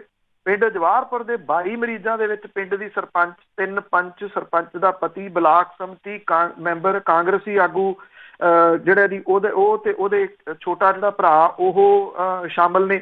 ਔਰ ਇਹ ਜਿਹੜੇ ਮਰੀਜ਼ ਨੇ ਇਹਨਾਂ ਨੂੰ ਗਿਆਨ ਸਾਗਰ ਹਸਪੀਟਲ ਦੇ ਵਿੱਚ ਜਿਹੜਾ ਉਹ ਵੱਖਰੇ ਤੌਰ ਦੇ ਉੱਤੇ ਰੱਖਿਆ ਗਿਆ। ਜਿਹੜੇ ਪੋਜ਼ਿਟਿਵ ਆਏ ਮਰੀਜ਼ਾਂ ਦੇ ਪਰਿਵਾਰਾਂ ਦੇ 64 ਨਵੇਂ ਸੈਂਪਲ ਲਏ ਗਏ ਆ। ਇਹ ਸੈਂਪਲ ਜਿਹੜੇ ਜੀ ਡੇਰਾਬੱਸੀ ਤੋਂ ਜਿਹੜਾ ਦੁਕਾਨਦਾਰ ਸੀਗਾ ਜੀ ਉਹਦੇ ਪੋਜ਼ਿਟਿਵ ਆਉਣ ਤੋਂ ਬਾਅਦ ਲਏ ਗਏ ਆ। ਪਹਿਲਾਂ 142 ਸੈਂਪਲ ਲਏ ਗਏ ਸੀ ਜਿਹਦੇ ਵਿੱਚੋਂ 22 ਦੀ ਰਿਪੋਰਟ ਪੋਜ਼ਿਟਿਵ ਆਈ। ਪਿੰਡ ਦੇ ਬਾਹਰ ਪੁਲਿਸ ਨੇ ਜਿਹੜੀ ਆ ਜੀ ਉਹ ਸਖਤੀ ਕੀਤੀ ਆ। ਪਿੰਡ ਸੀਲ ਕਰ ਦਿੱਤਾ, ਕਿਸੇ ਨੂੰ ਅੰਦਰ ਨਹੀਂ ਜਾਣ ਦਿੱਤਾ ਜਾ ਰਿਹਾ, ਅੰਦਰੋਂ ਬਾਹਰ ਨਹੀਂ ਆਉਣ ਦਿੱਤਾ ਜਾ ਰਿਹਾ। ਉੱਥੇ ਵਸਤਾਂ ਦੀ ਥੁੜ ਜਿਹੜੀ ਆ ਜੀ ਉਹ ਆ ਗਈ ਆ। ਅਸਲ ਦੇ ਵਿੱਚ ਇਹ ਸਰਪੰਚ ਪੰਚ ਸਾਰੇ ਤਾਂ ਆਏ ਜੀ ਕਿ ਸਿਆਸਤ ਹੋਈ ਉੱਥੇ ਰੱਜ ਕੇ। ਜਿਹੜੀ ਉਹ ਮੈਂ ਪਾਸ ਦੀ ਗੱਲ ਕੀਤੀ ਸੀਗੀ ਕਿ ਪਾਸ ਜਿਹੜੇ ਆ ਉਹ ਧੱਕੇ ਦੇ ਨਾਲ ਵੱਡੀ ਗਿਣਤੀ ਦੇ ਵਿੱਚ ਜਾਰੀ ਕਰਵਾ ਕੇ ਲੋਕਾਂ ਨੂੰ ਮਾਸਕ ਤੇ ਸੈਨੀਟਾਈਜ਼ਰ ਵੰਡਣ ਦੇ ਵਾਸਤੇ ਇਕੱਠ ਕੀਤੇ ਗਏ, ਫਿਰ ਲੰਗਰ ਬਣਾ ਕੇ ਉਹ ਵੰਡਣ ਦੇ ਵਾਸਤੇ ਇਕੱਠ ਜਿਹੜੇ ਸੀ ਉਹ ਕੀਤੇ ਗਏ। ਇਹ ਸਾਰੀ ਲਾਗ ਜਿਹੜੀ ਹੈ ਜੀ ਉੱਥੋਂ ਤੁਰੀ ਆ। ਪਰ ਜੇ ਤੁਸੀਂ ਕਿਸੇ ਨੂੰ ਕਹੋ ਤੇ ਉਹ ਇਹ ਕਹਿੰਦੇ ਆ ਜੀ ਵੀ ਇਹ ਜਾਣ ਬੁੱਝ ਕੇ ਕਿੰਤੂ ਪਰੰਤੂ ਕਰਦੇ ਆ, ਸਾਨੂੰ ਅਕਲ ਦਿਆ ਦੀਏ। ਬਿਲਕੁਲ ਜੀ, ਜੜ ਨਹੀਂ ਨਾ ਫੜਨੀ ਹੈਗੀ। ਅੱਗੇ ਗੱਲ ਕਰਦੇ ਆ, ਔਰਤਾਂ ਵੀ ਆ ਜਿਹੜੀਆਂ ਉਹਨਾਂ ਨੇ ਵੀ ਡਿਊਟੀ ਦੇਣੀ ਸ਼ੁਰੂ ਕੀਤੀ ਨਾਕਿਆਂ ਤੇ। ਦੇਖੋ ਜਿਹੜੇ ਨਾਕੇ ਨੇ ਪਿੰਡਾਂ ਥਾਵਾਂ ਦੇ ਉੱਤੇ ਲੱਗੇ ਜੀ, ਸਾਰੇ ਪਿੰਡਾਂ ਨੂੰ, ਉਹ ਕਈ ਪੱਖਾਂ ਤੋਂ ਜਿਹੜਾ ਜੀ ਬੇਸ਼ੱਕ ਇਹ ਵੀ ਗੱਲ ਜਿਹੜੀ ਉਹ ਚੱਲਦੀ ਆ ਕਿ ਜਿਹੜੀਆਂ ਆਪਸੀ ਤੰਦਾਂ ਨੇ ਲੋਕਾਂ ਦੇ ਨਾਲ ਇੱਕ ਦੂਜੇ ਦੇ ਮਾੜੇ ਸਮੇਂ ਦੇ ਉੱਤੇ ਮਿਲਣ ਵਰਤਣ ਵਾਲੀਆਂ, ਉਹਦੇ ਵਿੱਚ ਇਹ ਨਾਕੇ ਮੁਸ਼ਕਲ ਖੜੀ ਕਰ ਰਹੇ ਆ। ਪਰ ਜਿਹੜਾ ਸਵਾਲ ਹੈ ਨਾ ਜੀ ਵੱਡਾ ਇਹ ਆ ਕਿ ਇਹ ਹਾਲਾਤ ਇਸ ਤਰ੍ਹਾਂ ਦੇ ਨੇ ਕਿ ਜੇ ਵਖਰੇਵਾਂ ਜਿਹੜਾ ਜੀ ਉਹ ਹੋ ਜਾਊਗਾ ਤੇ ਬਚਾਅ ਹੋ ਜਾਊਗਾ, ਨਹੀਂ ਤਾਂ ਫਿਰ ਜਿਹੜੀ ਤੁਹਾਨੂੰ ਗੱਲ ਪਿੰਡ ਦੀ ਜਵਾਹਰਪੁਰ ਦੀ ਦੱਸੀ ਹੈ ਕਿ ਨਹੀਂ ਤਾਂ ਅਦਰਵਾਈਜ਼ ਇਹਦੇ ਨਤੀਜੇ ਜਿਹੜੇ ਉਹ ਕਿਹੋ ਜਿਹੇ ਨਿਕਲ ਸਕਦੇ ਆ। ਨਾਕੇ ਜਿਹੜੇ ਨੇ ਪਿੰਡਾਂ ਦੇ, ਉਹਨਾਂ ਨੇ ਜਿਹੜੀ ਸਪਲਾਈ ਲਾਈਨ ਆ ਚਿੱਟੇ ਦੀ ਉਹ ਵੀ ਤੋੜੀ ਆ। ਔਰ ਅੱਗੇ ਤੋਂ ਅੱਗੇ ਜਿਵੇਂ ਜਿਵੇਂ ਇਹ ਫੜੇ ਜਾ ਰਹੇ ਆ ਨਾਕਿਆਂ ਦੇ ਉੱਤੇ ਚਿੱਟਾ ਸਪਲਾਈ ਵਾਲੇ, ਉਹ ਹੁਣ ਡਰਨ ਤਾਂ ਲੱਗੇ ਆ ਜੀ। ਹੱਟਦੇ ਤਾਂ ਦੇਖੋ ਹੈ ਨਹੀਂ ਗਏ, ਇਹ ਗੱਲ ਵੀ ਨਾਲ ਹੈ ਕਿ ਉਹ ਹਟ ਜਾਣਗੇ ਕਿਉਂਕਿ ਉਹਨਾਂ ਦੇ ਮੂੰਹ ਨੂੰ ਖੂਨ ਲੱਗਿਆ ਹੋਇਆ। ਦੂਸਰਾ, ਕਾਲੀਆਂ ਭੇਡਾਂ ਨਾਲ ਸ਼ਾਮਲ ਨੇ, ਵੀ ਤੂੰ ਨਾਲ ਤੁਰ ਮੈਂ ਤੇਰੇ ਨਾਲ ਚੱਲਦਾ, ਉਹ ਵੀ ਇੱਕ ਕਾਰਨ ਹੈ ਉੱਥੇ ਜਾਣ ਦਾ। ਪਰ ਇਹਦੇ ਵਿੱਚ ਦੂਸਰਾ ਇਹ ਆ ਕਿ ਪਿੰਡਾਂ ਦੇ ਵਿੱਚ ਇਕਜੁੱਟਤਾ ਵੀ ਕੁਝ ਥਾਵਾਂ ਦੇ ਉੱਤੇ ਨਜ਼ਰ ਆਉਣ ਲੱਗੀ। ਕੁਝ ਥਾਵਾਂ ਦੇ ਉੱਤੇ ਕਿਉਂਕਿ ਸਿਆਸੀ ਵਖਰੇਵੇਂ ਬੜੇ ਪਏ ਹੋਏ ਆ ਜੀ। ਮੋਗਾ ਦੇ ਨੇੜੇ ਪਿੰਡ ਰੌਕੇ ਆ, ਉੱਥੇ ਜਿਹੜਾ ਮੁੰਡਿਆਂ ਨੇ ਨਾਕੇ ਲਾਏ ਸੀ, ਰੌਕੇ ਪਿੰਡ ਉਹ ਆ ਜਿਨ੍ਹਾਂ ਨੇ ਸ਼ੁਰੂਆਤੀ ਦਿਨਾਂ ਦੇ ਵਿੱਚ ਇਹ ਫੜਨੇ ਸ਼ੁਰੂ ਕੀਤੇ ਸੀਗੇ ਜੀ, ਜਿਹੜੇ ਚਿੱਟੇ ਵਾਲੇ ਹੁਣ ਵੀ ਫੜ ਲਏ। ਜਿਹੜੀਆਂ ਪੰਚਾਂ ਸਰਪੰਚਾਂ ਦੀਆਂ ਆਪਸ ਦੇ ਵਿੱਚ ਪਈਆਂ ਦੁਸ਼ਮਣੀਆਂ ਨੇ ਸਿਆਸੀ ਵਜ੍ਹਾ ਕਰਕੇ, ਉਹ ਕੁਝ ਥਾਵਾਂ ਦੇ ਉੱਤੇ ਮੁਸ਼ਕਲ ਖੜੀ ਕਰ ਰਹੀਆਂ ਨੇ। ਜਿੱਥੇ ਨਾਕੇ ਲਾ ਕੇ ਮੁੰਡੇ ਬਹਿ ਗਏ, ਉਹਨਾਂ ਦੇ ਵਿਰੋਧ ਦੇ ਵਿੱਚ ਦੂਜੀ ਧਿਰ ਆ ਗਈ ਵੀ ਅਸੀਂ ਨਹੀਂ ਲਾਉਣ ਦਿੰਦੇ। ਰੌਕੇ ਵਾਲਿਆਂ ਨੇ ਫੜ ਲਏ ਚਿੱਟੇ ਵਾਲੇ। ਸਰਪੰਚ ਜਿਹੜਾ ਸੀ ਜੀ ਉਹ ਰਾਤੋਂ ਰਾਤ ਜਾ ਕੇ ਛੁਡਵਾ ਲਿਆ, ਔਰ ਛੁਡਵਾ ਕੇ ਆ ਕੇ ਨਾਕੇ ਵੀ ਜਿਹੜੇ ਜੀ ਉਹ ਉਠਵਾਤੇ ਵੀ ਸਰਪੰਚ ਮੈਂ ਆ, ਮੈਨੂੰ ਪੁੱਛੇ ਤੋਂ ਬਿਨਾਂ ਤੁਸੀਂ ਨਾਕੇ ਕਿਵੇਂ ਜਿਹੜਾ ਉਹ ਲਾ ਲਏ। ਪਰ ਇਹਦਾ ਦੂਜਾ ਪੱਖ ਇਹ ਵੀ ਆ ਕਿ ਔਰਤਾਂ ਵੀ ਹੁਣ ਪਿੰਡਾਂ ਦੇ ਨਾਕਿਆਂ ਦੇ ਉੱਤੇ ਜਿਹੜੀਆਂ ਜੀ ਉਹ ਦਿਸਣ ਲੱਗੀਆਂ ਨੇ। ਜਿਹੜੇ ਸੀਲ ਕੀਤੇ ਗਏ ਪਿੰਡ ਆ ਉਹਨਾਂ ਦੇ ਵਿੱਚ ਔਰਤਾਂ ਵੀ ਆਪਣੀ ਡਿਊਟੀ ਜਿਹੜੀ ਉਹ ਨਿਭਾ ਰਹੀਆਂ ਨੇ। ਖੀਓ ਪਿੰਡ ਪੈਂਦਾ ਬੰਗੇ ਦੇ ਨੇੜੇ, ਉੱਥੇ ਸਰਪੰਚ ਤੇ ਨੰਬਰਦਾਰਨੀ ਜਿਹੜੀ ਜੀ ਉਹ ਦਰਾਣੀ ਤੇ ਜਠਾਣੀ ਨੇ ਆਪਸ ਦੇ ਵਿੱਚ, ਉਹ ਵੀ ਔਖੀ ਘੜੀ ਦੇ ਵਿੱਚ ਮੂਹਰੇ ਆਈਆਂ ਨੇ। ਔਰ ਜਿਹੜੀ ਪਿੰਡ ਦੀ ਨਾਕਾਬੰਦੀ ਆ ਉਹਦੇ ਉੱਤੇ ਉਹ ਬੈਠੀਆਂ ਨੇ ਜੀ ਦੋ ਜਾਣੀਆਂ, ਆਪਣੀ ਜਿਹੜੀ 8-8 ਘੰਟੇ ਦੀ ਡਿਊਟੀ ਇਹ ਚੱਲ ਰਹੀ ਹੈ ਜੀ। 3 ਵਾਰੀ ਇੱਥੇ ਡਿਊਟੀਆਂ ਬਦਲਦੀਆਂ ਨੇ। ਇੱਕ ਤਾਂ ਰਸ਼ ਨਹੀਂ ਹੋ ਰਿਹਾ, ਇਹ ਬੜੀ ਚੰਗੀ ਗੱਲ ਆ ਕਿਉਂਕਿ ਇਹੋ ਜਿਹੇ ਮੌਕੇ ਦੇ ਉੱਤੇ ਇਹ ਵੀ ਹੁੰਦਾ ਕਿ ਸਾਰੇ ਤੁਰ ਪੈਂਦੇ ਵੀ ਚਲੋ ਉੱਥੇ ਤਾਸ਼ ਕੁੱਟਾਂਗੇ ਚੱਲ ਕੇ, ਇੱਦਾਂ ਦਾ ਨਹੀਂ ਆ। ਬੜੇ ਇਸ ਪੱਖੋਂ ਬੜੇ ਸੰਜਮ ਦੇ ਵਿੱਚ ਬਹੁਤਾ ਕੁਛ ਜਿਹੜਾ ਜੀ ਉਹ ਚੱਲ ਰਿਹਾ। 3-4 ਜਾਣੇ ਇੱਕ ਨਾਕੇ ਦੇ ਉੱਤੇ ਹੁੰਦੇ ਨੇ, 8-8 ਘੰਟੇ ਬਾਅਦ ਡਿਊਟੀ ਜਿਹੜੀ ਆ ਉਹ ਬਦਲਦੀ ਆ। ਜਿਹੜਾ ਇੱਥੇ ਸੈਨੀਟਾਈਜ਼ਰ ਦਾ ਛਿੜਕਾਅ ਵੀ ਪਿੰਡਾਂ ਦੇ ਵਿੱਚ ਆਪਣੇ ਤੌਰ ਦੇ ਉੱਤੇ ਕੀਤਾ ਜਾ ਰਿਹਾ। ਜਿਹੜੀਆਂ ਇਹ ਔਰਤਾਂ ਵੀ ਹੁਣ ਜਿਹੜੀਆਂ ਉਹ ਆਉਣ ਲੱਗੀਆਂ ਨੇ, ਪੰਚ ਵੀ ਉਹਦੇ ਵਿੱਚ ਸ਼ਾਮਲ ਨੇ, ਸਰਪੰਚ ਵੀ ਜਿਹੜੀਆਂ ਸ਼ਾਮਲ ਨੇ ਕਿਉਂਕਿ ਇੱਥੇ ਜਿਹੜਾ ਜਦੋਂ 50% ਹੋ ਗਿਆ ਜੀ ਸਰਪੰਚਾਂ ਦਾ, ਤੇ ਔਰਤਾਂ ਬਹੁਤ ਸਾਰੀਆਂ ਨੇ। ਔਰ ਜਿੱਥੇ ਜਿੱਥੇ ਔਰਤਾਂ ਸਰਪੰਚ ਨੇ ਉੱਥੇ ਉੱਥੇ ਇੱਕ ਤਾਂ ਜਿਹੜਾ ਰਾਸ਼ਨ ਵੰਡਣ ਵਾਲੀ ਗੱਲ ਹੈ, ਜਿਹੜੀ ਗਰੀਬ ਘਰ ਨੇ, ਲੋੜਵੰਦ ਜਿਹੜੇ ਘਰ ਨੇ, ਉਹਨਾਂ ਦੇ ਨਾਲ ਕਿਸੇ ਜਗ੍ਹਾ ਦੇ ਉੱਤੇ ਪਾਰਸ਼ਲਿਟੀ ਜਿਹੜੀ ਉਹ ਨਜ਼ਰ ਨਹੀਂ ਆ ਰਹੀ। ਉਹ ਇੰਨੇ ਪ੍ਰੋਪਰ ਤਰੀਕੇ ਦੇ ਨਾਲ ਹੈਂਡਲ ਕਰ ਰਹੀਆਂ ਨੇ ਇਹਨਾਂ ਸਾਰਿਆਂ ਨੂੰ ਕਿ ਜਿਹੜੇ ਦੇ ਸਕਦੇ ਨੇ ਉੱਥੋਂ ਲਿਆ ਜਾ ਰਿਹਾ। ਇੱਕ ਘਰ ਦਾ ਦੇ ਸਕਦੇ ਨੇ, 2 ਘਰ ਦਾ ਦੇ ਸਕਦੇ ਨੇ, ਤੇ ਜਿੱਥੇ ਅੱਗੇ ਜਿਹਨਾਂ ਨੂੰ ਲੋੜ ਹੈ ਉੱਥੇ ਉਹ ਪਹੁੰਚਾ ਰਹੇ ਨੇ। ਸਰਕਾਰੀ ਰਾਸ਼ਨ ਕਿਵੇਂ ਪਹੁੰਚਦਾ ਉਹ ਆਪਾਂ ਕੱਲ ਗੱਲ ਕੀਤੀ ਹੋਈ ਸੀਗੀ ਕਿ ਉਹ ਤਾਂ ਅਜੇ ਦੂਰ ਆ ਕਿਉਂਕਿ ਝੋਲੇ ਛਾਪਦਿਆਂ ਦੇਰ ਲੱਗ ਜਾਂਦੀ, ਫੋਟੋ ਜਿਹੜੀ ਉਹ ਲਾਉਂਦੇ ਆ। ਇਸ ਕਰਕੇ ਇਹ ਪਿੰਡਾਂ ਦੇ ਜਿਹੜੇ ਲੋਕ ਨੇ ਪੰਚਾਂ ਸਰਪੰਚਾਂ ਦੇ ਉੱਤੇ ਬਹੁਤ ਕੁਝ ਨਿਰਭਰ ਆ। ਔਰ ਕੁਝ ਥਾਵਾਂ ਨੂੰ ਛੱਡ ਕੇ ਜਿੱਥੇ ਉਹ ਆਪਸੀ ਵੈਰ ਵਿਰੋਧ ਜਿਹੜੇ ਜੀ ਉਹ ਸਾਹਮਣੇ ਆ ਰਹੇ, ਅਦਰਵਾਈਜ਼ ਬੜੇ ਸਲੀਕੇ ਦੇ ਨਾਲ ਜਿਹੜਾ ਜੀ ਇਹ ਔਰਤਾਂ ਦੀ ਸ਼ਮੂਲੀਅਤ ਵੀ ਇਸ ਵੇਲੇ ਉਹ ਚਰਚਾ ਦੇ ਵਿੱਚ ਹੈ ਜੀ। ਚਲੋ ਬਰਾਬਰ ਤੇ ਡਟ ਗਈਆਂ। ਅੱਗੇ ਗੱਲ ਕਰਦੇ ਆ, ਜਿਹੜੇ ਟਰੱਕ ਡਰਾਈਵਰ ਆ ਉਹ ਵੀ ਦੂਜੇ ਸੂਬਿਆਂ ਦੇ ਵਿੱਚ ਫਸ ਗਏ ਆ, ਬਾਹਰਲੀਆਂ ਸਟੇਟਾਂ ਦੇ ਵਿੱਚ। ਦੇਖੋ ਜਿਹੜੇ ਟਰੱਕ ਡਰਾਈਵਰ ਨੇ ਉਹ ਬਾਹਰਲੇ ਮੁਲਕਾਂ ਦੇ ਵਿੱਚ ਤਾਂ ਇਹਨਾਂ ਨੂੰ ਜਿਵੇਂ ਰਿਗਾਰਡ ਦਿੱਤਾ ਜਾਂਦਾ, ਹਾਲਾਂਕਿ ਬਾਹਰਲੇ ਮੁਲਕਾਂ ਵਾਲੇ ਵੀ ਇਹਨਾਂ ਦਿਨਾਂ ਦੇ ਵਿੱਚ ਬਹੁਤ ਸਾਰੀਆਂ ਮੁਸ਼ਕਲਾਂ ਦੇ ਵਿੱਚੋਂ ਲੰਘ ਰਹੇ ਆ। ਜਿਹੜੇ ਟਰੱਕ ਡਰਾਈਵਰ ਨੇ ਬੜੇ ਉਹਨਾਂ ਦੇ ਮੈਸੇਜਸ ਆਉਂਦੇ ਨੇ ਕਿ ਸਾਨੂੰ ਪਾਣੀ ਤੱਕ ਨਹੀਂ ਜਿਹੜਾ ਵੀ ਉਹ ਭਰਨ ਦਿੱਤਾ ਜਾਂਦਾ। ਵਰਤਾਰਾ ਇੱਥੇ ਵੀ ਉਹੋ ਜਿਹਾ ਹੀ ਆ ਤਾਲਾਬੰਦੀ ਕਰਕੇ ਜਿਹੜੇ ਟਰੱਕ ਚਾਲਕ ਨੇ ਉਹ ਫਸ ਗਏ। ਗੁਜਰਾਤ ਦੇ ਵਿੱਚੋਂ ਜਿਹੜੇ ਲੰਘ ਰਹੇ ਆ ਗੁਜਰਾਤੀਆਂ ਨੇ ਪਾਣੀ ਦੀਆਂ ਟੂਟੀਆਂ ਬੰਦ ਕਰਤੀਆਂ। ਇਹਦੇ 'ਚ ਬਹੁਤ ਸਾਰੇ ਪੰਜਾਬੀ ਟਰੱਕ ਡਰਾਈਵਰ ਨੇ ਜਿਨ੍ਹਾਂ ਦੀਆਂ ਵੀਡੀਓਜ਼ ਜਿਹੜੀਆਂ ਉਹ ਵਾਇਰਲ ਹੋ ਰਹੀਆਂ ਨੇ। ਉਹ ਇਹ ਕਹਿੰਦੇ ਕਿ ਸਾਡੇ ਨਾਲ ਪੰਜਾਬੀਆਂ ਦੇ ਨਾਲ ਦੁਸ਼ਮਣਾਂ ਵਾਲਾ ਸਲੂਕ ਇੱਥੇ ਕੀਤਾ ਜਾ ਰਿਹਾ। ਗੁਜਰਾਤ ਦੇ ਜਿਹੜਾ ਬਾਰਡਰ ਦੇ ਉੱਤੇ ਤਾਲਾਬੰਦੀ ਕਰਕੇ ਸੈਂਕੜੇ ਟਰੱਕ ਚਾਲਕ ਜਿਹੜੇ ਉਹ ਪੀਣ ਵਾਲੇ ਪਾਣੀ ਨੂੰ ਵੀ ਤਰਸਣ ਲੱਗੇ ਆ। ਔਰ ਜਿਹੜੇ ਟਰੱਕ ਡਰਾਈਵਰ ਨੇ ਉਹਨਾਂ ਨੂੰ ਦੋਹਰੀ ਬਿਪਤਾ ਤੋਂ ਪੈ ਰਹੀ ਆ ਕਿ ਗੁਜਰਾਤੀਆਂ ਦੇ ਵੱਲੋਂ ਪਾਣੀ ਦੀਆਂ ਟੂਟੀਆਂ ਬੰਦ ਕਰ ਦਿੱਤੀਆਂ ਗਈਆਂ ਨੇ ਔਰ ਉੱਥੋਂ ਪਾਣੀ ਨਹੀਂ ਭਰਨ ਦਿੱਤਾ ਜਾ ਰਿਹਾ ਜੀ। 300 ਦੇ ਕਰੀਬ ਟਰੱਕ ਨੇ ਗੁਜਰਾਤ ਦੇ ਵਿੱਚ ਪੈਂਦੇ ਥਰਾੜ ਬਾਰਡਰ ਵਾਇਆ ਰਾਜਸਥਾਨ ਰੋਡ ਦੇ ਉੱਤੇ ਫਸੇ ਹੋਏ ਆ ਜੀ। ਇਹ ਜਗ੍ਹਾ ਕਟਰਵਾ ਸ਼ਹਿਰ ਦੇ ਵਿੱਚ ਪੈਂਦੀ ਆ ਜਿੱਥੋਂ 40 ਕਿਲੋਮੀਟਰ ਪਾਕਿਸਤਾਨ ਦੀ ਸਰਹੱਦ ਵੀ ਲੱਗਦੀ ਆ। ਭਾਵੇਂ ਟਰੱਕਾਂ ਵਾਲੇ ਜਿਹੜੇ ਨੇ ਜੀ ਆਪਣੇ ਤੌਰ ਦੇ ਉੱਤੇ ਹੀ ਜੀਵਨ ਬਸਰ ਕਰ ਰਹੇ ਆ, ਪਰ ਕੁਝ ਦਿਨਾਂ ਤੋਂ ਢਾਬੇ ਜਿਹੜੇ ਹੋਟਲਾਂ ਵਾਲੇ ਗੁਜਰਾਤੀ ਨੇ ਉਹਨਾਂ ਨੇ ਸੜਕ ਦੇ ਉੱਤੇ ਲੱਗੀਆਂ ਪਾਣੀ ਦੀਆਂ ਟੂਟੀਆਂ ਨੂੰ ਵੀ ਬੰਦ ਜਿਹੜਾ ਜੀ ਉਹ ਕਰਤਾ ਤਾਂ ਕਿ ਟਰੱਕਾਂ ਵਾਲੇ ਜਿਹੜੇ ਮੁਫਤ ਦੇ ਵਿੱਚ ਪਾਣੀ ਦੀ ਵਰਤੋਂ ਨਾ ਕਰ ਸਕਣ ਜਿਹੜਾ। ਔਰ ਇਹਦੇ ਵਿੱਚ ਜਿਹੜੇ ਇਹ ਵੀਡੀਓ ਵਾਇਰਲ ਹੋ ਰਹੀਆਂ ਨੇ ਉਹ ਇਹ ਕਹਿੰਦੇ ਨੇ, ਉਹ ਸ਼ਿਕਵਾ ਕਰ ਰਹੇ ਆ ਕਿ ਪੰਜਾਬੀ ਜਿਹੜੇ ਪੰਜਾਬ ਸਣੇ ਦੂਜੇ ਸੂਬਿਆਂ ਦੇ ਵਿੱਚ ਲੋਕਾਂ ਦਾ ਦਿਲ ਖੋਲ ਕੇ ਮਦਦ ਕਰ ਰਹੇ ਆ ਤੇ ਫਿਰ ਗੁਜਰਾਤ ਦੇ ਵਿੱਚ ਫਸੇ ਪੰਜਾਬੀ ਜਿਹੜੇ ਨੇ ਉਹਨਾਂ ਦੇ ਨਾਲ ਅਜਿਹਾ ਕਿਉਂ ਹੋ ਰਿਹਾ। ਹੁਣ ਇਹ ਟੂਟੀਆਂ ਜਿਹੜੀਆਂ ਸਰਕਾਰੀ ਨੇ ਜਾਂ ਪ੍ਰਾਈਵੇਟ ਨੇ ਇਹਦੇ ਵਿੱਚ ਕੋਈ ਜ਼ਿਕਰ ਨਹੀਂ ਗਾ ਜੀ। ਸਰਕਾਰੀ ਟੂਟੀ ਤਾਂ ਕੋਈ ਬੰਦ ਨਹੀਂ ਜਿਹੜਾ ਜੀ ਆਪਣੇ ਤੌਰ ਦੇ ਉੱਤੇ ਕਰ ਸਕਦਾ। ਜਿਹੜੇ ਇਹ ਟਰੱਕ ਵਾਲੇ ਨੇ ਜੀ ਉਹ ਇਹ ਕਹਿੰਦੇ ਆ ਕਿ ਪਾਣੀ ਦੀ ਵੱਡੀ ਬਿਪਤਾ ਹੈ। ਨਾਲ ਦੀ ਨਾਲ ਇਹ ਵੀ ਕਹਿੰਦੇ ਆ ਕਿ ਕੁਝ ਥਾਵਾਂ ਦੇ ਉੱਤੇ ਕਿਤੇ ਟਾਵੇਂ ਕੁਝ ਢਾਬੇ ਵਾਲੇ ਨੇ ਉਹ ਰੋਟੀ ਪਾਣੀ ਦਾ ਇੰਤਜ਼ਾਮ ਜਿਹੜਾ ਜੀ ਉਹ ਜ਼ਰੂਰ ਕਰ ਦਿੰਦੇ ਨੇ, ਪਰ ਉਹ ਕਹਿੰਦੇ ਕਿ ਅਜਿਹਾ ਢਾਬਾ ਕੋਈ ਟਾਵਾਂ ਹੀ ਲੱਭਦਾ ਜਿੱਥੇ ਕਿ ਉਹਨਾਂ ਨੂੰ ਰੋਟੀ ਮਿਲ ਜੇ ਤੇ ਪਾਣੀ ਵੀ ਭਰਨ ਦਿੱਤਾ ਜਾਵੇ। ਵੈਸੇ ਪਤਾ ਨਹੀਂ ਸਾਰੇ ਜਗ੍ਹਾ ਦੇ ਉੱਤੇ ਸੇਮ ਹੀ ਹੈ ਜੀ। ਇੱਥੇ USA ਦੇ ਵਿੱਚ ਚੱਲਦੇ ਕੁਝ ਟਰੱਕ ਜਿਹੜੇ ਡਰਾਈਵਰ ਨੇ ਜੀ ਉਹ ਵੀ ਇਹ ਦੱਸਦੇ ਨੇ ਕਿ ਜਿਹੜੇ ਗੈਸ ਸਟੇਸ਼ਨਾਂ ਦੇ ਉੱਤੇ ਪਾਣੀ ਜਿਹੜਾ ਉਹ ਭਰਦੇ ਸੀਗੇ ਉਹ ਭਰਨ ਨਹੀਂ ਦਿੱਤਾ ਜਾਂਦਾ।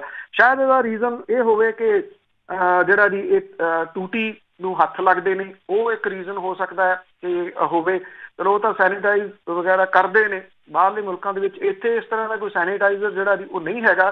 ਹਾਂ ਇੰਨਾ ਜ਼ਰੂਰ ਹੈ ਕਿ ਜਿਹੜੇ ਟਰੱਕ ਨੇ ਕਿਉਂਕਿ ਉਹ ਮੁਲਕ ਦੀ ਇਕੋਨਮੀ ਚਲਾਉਂਦੇ ਨੇ ਔਰ ਇਹਨਾਂ ਦਿਨਾਂ ਦੇ ਵਿੱਚ ਤਾਂ ਜਿਹੜੀ ਫੂਡ ਲਾਈਨ ਹੈ ਜਿਹੜਾ ਇਹ ਖਾਣ ਪੀਣ ਦਾ ਸਮਾਨ ਹੈ, ਜੇ ਟਰੱਕ ਚੱਲਣਗੇ ਤੇ ਉਹ ਵਸਤਾਂ ਜਿਹੜੀਆਂ ਜੀ ਉਹ ਗਾਂਹ ਚੱਲਣਗੀਆਂ। ਜਿਹੜਾ ਸਭ ਤੋਂ ਵੱਡਾ ਸਵਾਲ ਹੈ ਕਿ ਜੇ ਇਹਦੇ ਵਿੱਚ ਕਿਸੇ ਕਿਸਮ ਦੀ ਰੁਕਾਵਟ ਆਉਂਦੀ ਹੈ ਤੇ ਉਹ ਮੁਸ਼ਕਲਾਂ ਖੜੀਆਂ ਹੋ ਸਕਦੀਆਂ ਜੀ। ਤੇ ਅੱਗੇ ਗੱਲ ਕਰਦੇ ਹਾਂ, ਪੁਲਿਸ ਨੇ ਇੱਕ ਚੋਰ ਫੜਿਆ ਨਾਕੇ ਤੋਂ, ਪਰ ਬਾਅਦ ਵਿੱਚ ਕੋਈ ਹੋਰ ਹੀ ਸਟੋਰੀ ਨਿਕਲੀ। ਇਹ ਲੁਧਿਆਣੇ ਦੀ ਹੈ ਜੀ। ਕੱਲ 3 ਦਿਨ ਪਹਿਲਾਂ ਚੋਰੀ ਦੇ ਦੋਸ਼ ਦੇ ਵਿੱਚ ਫੜੇ ਗਏ ਇੱਕ ਨੌਜਵਾਨ ਦਾ ਕੋਰੋਨਾ ਵਾਇਰਸ ਦੀ ਜਾਂਚ ਲਈ ਨਮੂਨਾ ਜਿਹੜਾ ਉਹ ਪੋਜ਼ਿਟਿਵ ਨਿਕਲ ਆਇਆ। ਹੁਣ ਇਹਦੇ ਸੰਪਰਕ ਦੇ ਵਿੱਚ ਆਉਣ ਵਾਲੇ ਜਿਹੜਾ ਫੋਕਲ ਪੁਆਇੰਟ ਦੇ SHO ਸਣੇ 17 ਜਿਹੜੇ ਪੁਲਿਸ ਵਾਲੇ ਨੇ ਉਹਨਾਂ ਨੂੰ ਖੁਦ ਨੂੰ ਜਿਹੜਾ ਸੀਗਾ ਜੀ ਉਹ ਕੁਆਰੰਟਾਈਨ ਕਰਨ ਦੇ ਵਾਸਤੇ ਭੇਜਿਆ ਗਿਆ। ਇਹਦੇ ਨਾਲ ਜਿਹੜਾ ਸੀਗਾ ਜੀ ਇੱਕ ਹੋਰ ਸਾਥੀ ਵੀ ਸੀਗਾ ਜਿਹੜਾ ਸਿਵਲ ਹਸਪਤਾਲ ਦੇ ਆਈਸੋਲੇਸ਼ਨ ਵਾਰਡ ਦੇ ਵਿੱਚੋਂ ਪੁਲਿਸ ਨੂੰ ਧੱਕਾ ਮਾਰ ਕੇ ਫਰਾਰ ਹੋ ਗਿਆ ਸੀਗਾ। ਫਰਾਰ ਹੋਏ ਮੁਲਜ਼ਮ ਦੇ ਕਰਕੇ ਪੁਲਿਸ ਤੇ ਜਿਹੜਾ ਸਿਹਤ ਵਿਭਾਗ ਹੈ ਉਹਦੀਆਂ ਚਿੰਤਾਵਾਂ ਜਿਹੜੀਆਂ ਜੀ ਉਹ ਵੱਧ ਗਈਆਂ ਸੀਗੀਆਂ ਕਿਉਂਕਿ ਉਹ ਪਿਛਲੇ ਕਈ ਦਿਨਾਂ ਤੋਂ ਇਕੱਠੇ ਸੀਗੇ। ਪੁਲਿਸ ਨੇ ਜਿਹੜਾ ਫਰਾਰ ਹੋਏ ਵਿਅਕਤੀ ਦੀ ਭਾਲ ਕਰਨੀ ਸ਼ੁਰੂ ਕਰਤੀ। ਥਾਣਾ ਫੋਕਲ ਪੁਆਇੰਟ ਦੇ ਅਧੀਨ ਆਉਂਦੀ ਜਿਹੜੀ ਪੁਲਿਸ ਚੌਂਕੀ ਆ ਉਹਨੇ ਇਹ ਦਾਅਵਾ ਕੀਤਾ ਕਿ ਰਾਹਗੀਰਾਂ ਤੋਂ ਲੁੱਟ ਖੋਹ ਕਰਨ ਵਾਲੇ 2 ਬੰਦਿਆਂ ਨੂੰ ਉਹਨੇ ਕਾਬੂ ਕੀਤਾ ਔਰ ਇਹਨਾਂ ਦੋਨਾਂ ਦੀ ਪਛਾਣ ਜਿਹੜੀ ਸੀਗੀ ਉਹ ਗਣੇਸ਼ ਨਗਰ ਵਾਸੀ ਸੌਰਵ ਸਹਿਗਲ ਤੇ ਪਿੰਡ ਝੱਬੇਵਾਲ ਵਾਸੀ ਨਵਜੋਤ ਸਿੰਘ ਵਜੋਂ ਹੋਈ। ਪੁਲਿਸ ਨੇ ਦੋਵਾਂ ਨੂੰ ਡਿਊਟੀ ਮੈਜਿਸਟ੍ਰੇਟ ਅੱਗੇ ਪੇਸ਼ ਕੀਤਾ। ਉੱਥੇ ਉਹਨਾਂ ਨੂੰ ਕੇਂਦਰੀ ਜੇਲ੍ਹ ਛੱਡਣ ਚਲੇ ਗਏ ਜੀ। ਪੁਲਿਸ ਮੁਲਜ਼ਮਾਂ ਨੂੰ ਲੈ ਕੇ ਜਦੋਂ ਜੇਲ੍ਹ ਪਹੁੰਚੀ ਤਾਂ ਉੱਥੇ ਜਾਂਚ ਦੇ ਦੌਰਾਨ ਜਿਹੜਾ ਇਹ ਸੌਰਵ ਸੀਗਾ ਉਹਨੂੰ ਕੋਰੋਨਾ ਦਾ ਸ਼ੱਕੀ ਦੱਸਿਆ ਗਿਆ। ਜਦੋਂ ਦੋਨਾਂ ਨੂੰ ਸਿਵਲ ਹਸਪੀਟਲ ਵਾਪਸ ਭੇਜਿਆ ਗਿਆ ਤਾਂ ਹਸਪੀਟਲ ਦੇ ਵਿੱਚ ਭਰਤੀ ਕਰਾਉਣ ਲਈ ਜਦੋਂ ਹੱਥਕੜੀ ਖੋਲੀ ਤਾਂ ਜਿਹੜਾ ਨਵਜੋਤ ਸਿੰਘ ਸੀਗਾ ਜੀ ਉਹ ਉੱਥੋਂ ਫਰਾਰ ਹੋ ਗਿਆ ਔਰ ਇਹਨਾਂ ਦੀ ਰਿਪੋਰਟ ਜਿਹੜੀ ਸੀ ਉਹ ਪੋਜ਼ਿਟਿਵ ਆਈ। ਉਸ ਤੋਂ ਬਾਅਦ ਪੁਲਿਸ ਪ੍ਰਸ਼ਾਸਨ ਜਿਹੜਾ ਸੀ ਉਹਨੂੰ ਭਾਜੜਾਂ ਪੈ ਗਈਆਂ ਔਰ ਜਿਹੜੇ ਪੁਲਿਸ ਵਾਲੇ ਸੀ ਨਾਲ ਉਹ ਜਿਹੜੇ ਉਹ ਚਲੇ ਗਏ ਜੀ, ਇਕਾਂਤਵਾਸ ਚਲੇ ਗਏ। ਹੁਣ ਬਾਅਦ ਦੇ ਵਿੱਚ ਜਿਹੜਾ ਜੀ ਹੋਇਆ ਇਹ ਕਿ ਜਿਹੜਾ ਦੂਜਾ ਸੀਗਾ ਉਹਨੂੰ ਨਾਕੇ ਤੋਂ ਫੜਿਆ ਜਿਹੜਾ ਜੀ ਉਹ ਦਿਖਾ ਦਿੱਤਾ। ਇਹ ਕਿਹਾ ਕਿ ਨਾਕੇ ਤੋਂ ਅਸੀਂ ਇੱਕ ਵਿਅਕਤੀ ਹੋਰ ਫੜ ਲਿਆ। ਜਦੋਂ ਬਾਅਦ ਦੇ ਵਿੱਚ ਉਹਦੀ ਜਾਂਚ ਹੋਈ ਤਾਂ ਪਤਾ ਇਹ ਲੱਗਿਆ ਕਿ ਇਹ ਤਾਂ ਜਿਹੜਾ ਭੱਜਣ ਵਾਲਾ ਸੀਗਾ ਉਹੀ ਸੀਗਾ। ਇਹ ਨਾਕੇ ਤੋਂ ਤਾਂ ਫੜਿਆ ਨਿਗਾ ਜੀ ਪੁਲਿਸ ਨੇ, ਔਰ ਪੁਲਿਸ ਨੇ ਆਪਣੇ ਨੰਬਰ ਬਣਾਉਣ ਦੇ ਚੱਕਰ ਦੇ ਵਿੱਚ ਜਿਹੜੀ ਦੋਵਾਂ ਦੀ ਗ੍ਰਿਫਤਾਰੀ ਨਾਕੇ ਤੋਂ ਜਿਹੜੀ ਜੀ ਉਹ ਦਿਖਾਤੀ। ਹਾਲਾਂਕਿ ਕਰੋਨਾ ਵਾਇਰਸ ਕਰਕੇ ਪੁਲਿਸ ਦਾ ਝੂਠ ਜਿਹੜਾ ਜੀ ਉਹ ਸਾਹਮਣੇ ਆ ਗਿਆ ਹੁਣ, ਔਰ ਜਿਹੜਾ ਪੁਲਿਸ ਵਾਲਿਆਂ ਨੂੰ ਸੱਚ ਦੱਸਣਾ ਪਿਆ। ਔਰ ਜਿਹੜੇ ਇਹਨਾਂ ਦੇ ਉੱਤੇ ਹੁਣ ਜਿਹੜੇ 17 ਪੁਲਿਸ ਵਾਲੇ ਨੇ ਜੀ, ਉਹਨਾਂ ਦੇ ਉੱਤੇ ਇਨਕੁਆਇਰੀ ਜਿਹੜੀ ਆ ਉਹ ਵੱਖਰੀ ਖੁੱਲੂਗੀ। ਜਿਹੜੀ ਪੰਜਾਬ ਪੁਲਿਸ ਹੈ ਜੀ, ਉਹਦੇ ਜਿਹੜਾ ਫੜਨ ਦਾ ਤਰੀਕਾ ਉਹ ਹੀ ਹੁੰਦਾ ਕਿ ਨਾਕੇ ਦੇ ਉੱਤੇ ਖੜੇ ਸੀਗੇ, ਨਾਕਾ ਲਾਇਆ ਹੋਇਆ ਸੀਗਾ, ਐਸਐਸਪੀ ਦੇ ਹੁਕਮਾਂ ਦੇ ਅਨੁਸਾਰ ਉੱਥੋਂ ਆਏ, ਇੱਕ ਨੇ ਸੱਜੇ ਨੂੰ ਭੱਜਣ ਦੀ ਕੋਸ਼ਿਸ਼ ਕੀਤੀ, ਦੂਜੇ ਨੇ ਖੱਬੇ ਨੂੰ ਭੱਜਣ ਦੀ ਕੋਸ਼ਿਸ਼ ਕੀਤੀ, ਸੱਜੇ ਵਾਲੇ ਨੂੰ ਇਹਨੇ ਦਬੋਚ ਲਿਆ ਤੇ ਖੱਬੇ ਵਾਲੇ ਨੂੰ ਇਹਨੇ ਜਿਹੜਾ ਜੀ ਉਹ ਦਬੋਚ ਲਿਆ। ਇਹੀ ਕੁਛ ਜਿਹੜਾ ਜੀ ਉਹ 70 ਸਾਲਾਂ ਤੋਂ ਜਿਹੜੀਆਂ FIRs ਆ ਉਹਦੇ ਵਿੱਚ ਦਰਜ ਕੀਤਾ ਜਾਂਦਾ। ਉਹੋ ਜਿਹੀ FIR ਇਹ ਸੀ, ਜਦੋਂ ਰਿਐਲਿਟੀ ਸਾਹਮਣੇ ਆਈ ਤਾਂ ਉਹ ਕੁਛ ਹੋਰ ਹੀ ਨਿਕਲੀ। ਬਸ ਨਾ ਹੀ ਭਰਦੇ ਹੋਣੇ ਆ ਵਿੱਚ। ਤੇ ਅਖੀਰ ਦੇ ਵਿੱਚ ਗੱਲ ਕਰਦੇ ਹਨ ਨਵਜੋਤ ਸਿੰਘ ਸਿੱਧੂ ਦੀ, ਕਹਿੰਦੇ ਮਾਸਕਾਂ ਵੰਡਣ ਆਏ ਪਰ ਬਿਨਾਂ ਮਾਸਕ ਤੋਂ।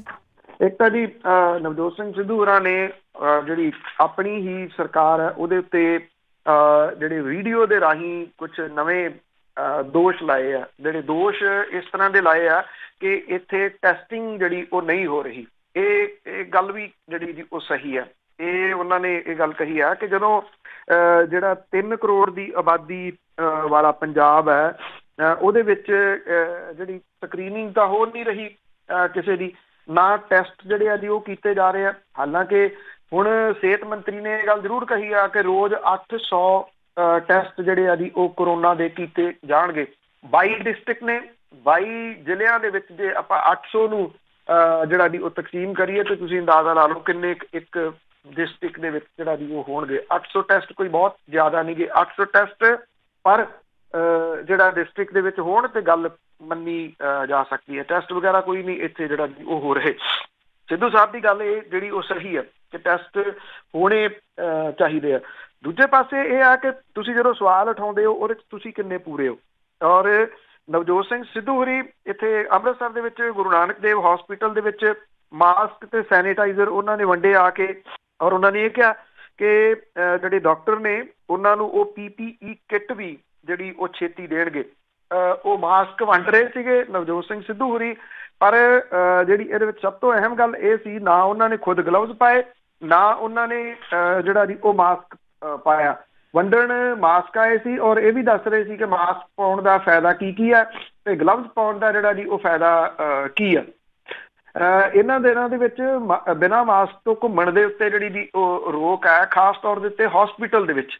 ਪਰ ਨਵਜੋਤ ਸਿੰਘ ਸਿੱਧੂ ਹੋਰਾਂ ਨੇ ਉੱਥੇ ਹਸਪੀਟਲ ਦਾ ਜਿਹੜਾ ਏਰੀਆ ਸੀਗਾ ਉੱਥੇ ਵੀ ਮਾਸਕ ਨਾ ਪਾਉਣ ਨੂੰ ਜਿਹੜਾ ਜੀ ਉਹ ਪਹਿਲ ਦਿੱਤੀ। ਹਸਪਤਾਲ ਸਟਾਫ ਨੇ ਵੀ ਉਹਨਾਂ ਨੂੰ ਮਾਸਕ ਪਾਉਣ ਦੀ ਅਪੀਲ ਨਹੀਂ ਕੀਤੀ।